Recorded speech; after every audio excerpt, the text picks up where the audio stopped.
আসসালামু আলাইকুম ওয়া রাহমাতুল্লাহি ওয়া বারাকাতুহু। আজকে আমরা কোরআন হাদিসের আলোকে কিয়ামতের দিন যারা লোক দেখানো আমল করে আল্লাহ পাক তাদের 5টি নামে ডাকবেন, অর্থাৎ রিয়াকারদেরকে 5 নামে ডাকা হবে। এই সম্পর্কে কিঞ্চিত আলোচনা শুনব। কিয়ামতের দিন সমবেত মানুষের সামনে রিয়াকারদের 5টি নামে ডাকা হবে। 1 নম্বর হে কাফির, 2 নম্বর হে ফাজির, 3 নম্বর হে গাদ্দার, 4 নম্বর হে ব্যর্থকাম, 5 নম্বর হে দুনিয়াবাজ। আল্লাহ পাক রব্বুল আলামিন বলবেন তোমার আমল নষ্ট হয়ে গেছে, তোমার প্রতিদান বিনষ্ট হয়ে গেছে, আমার কাছে তোমার কোনো কর্মফল পাওয়ার নেই।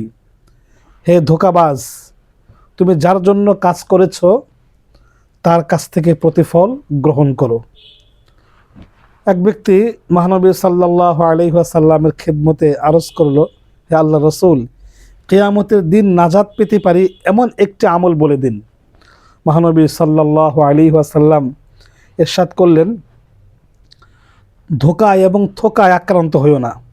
বলল, ইয়া রাসূলুল্লাহ, থোকায় আক্রান্ত হওয়ার অর্থ কি? মহানবী সাল্লাল্লাহু আলাইহি ওয়াসাল্লাম বলেন, আল্লাহর কথাকে আল্লাহর জন্যই মানো, অন্যের জন্য নয়।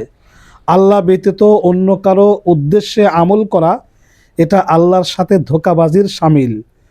আর রিয়া থেকে বেঁচে থাকো, কারণ রিয়া হলো শিরক।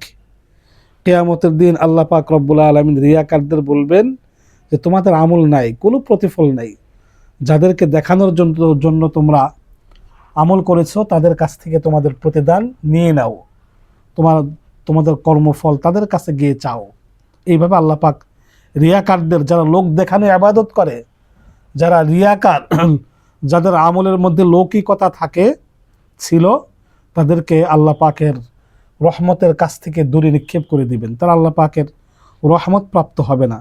এবং মানুষের সামনে আল্লাহ পাক ডাকবেন, হে রিয়াকার, হে বিশ্বাসঘাতক, হে অবাধ্য, হে ক্ষতিগ্রস্ত, হে দুনিয়াবাজ, হে কাফির, হে ফাজির, হে গাদ্দার, হে ব্যর্থকাম, হে দুনিয়াবাজ। আল্লাহ পাক রব্বুল আলামিন এইভাবে রিয়াকারদের ডেকে তাদেরকে আলাদা করে দিবেন, যাও, তোমাদের কোনো প্রতিদান নেই।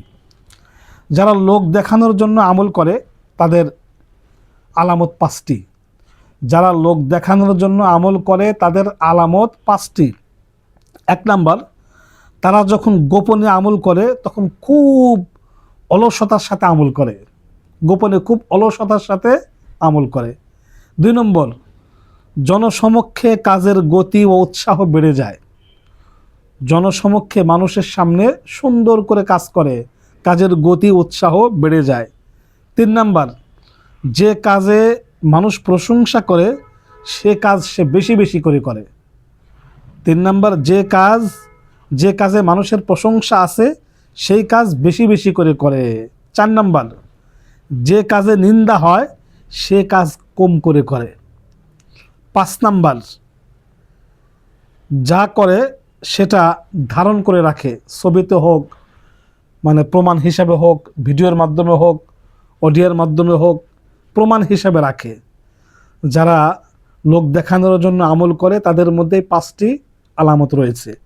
অর্থাৎ তারা যখন গোপনে আমল করে অলসতার সাথে করে, যখন মানুষের সামনে আমল করে তখন খুব সুন্দর করে করে।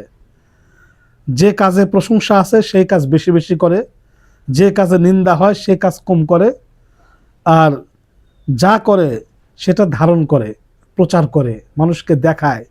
অর্থাৎ সেলফি আবাদতের মধ্যে কোনো নেকি নাই, গুনাহ ছাড়া কোনো নেকি নাই। এখনকার যুগ এমন হয়েছে, মানুষ সামান্য একটা নফল কাজ করলেও সেটা ভিডিও করে ছেড়ে দেয়, সেটা মানুষকে বলে বেড়ায়, বা সেটার উপরে মানুষকে সাক্ষী রাখে। এরকম করা উচিত নয়।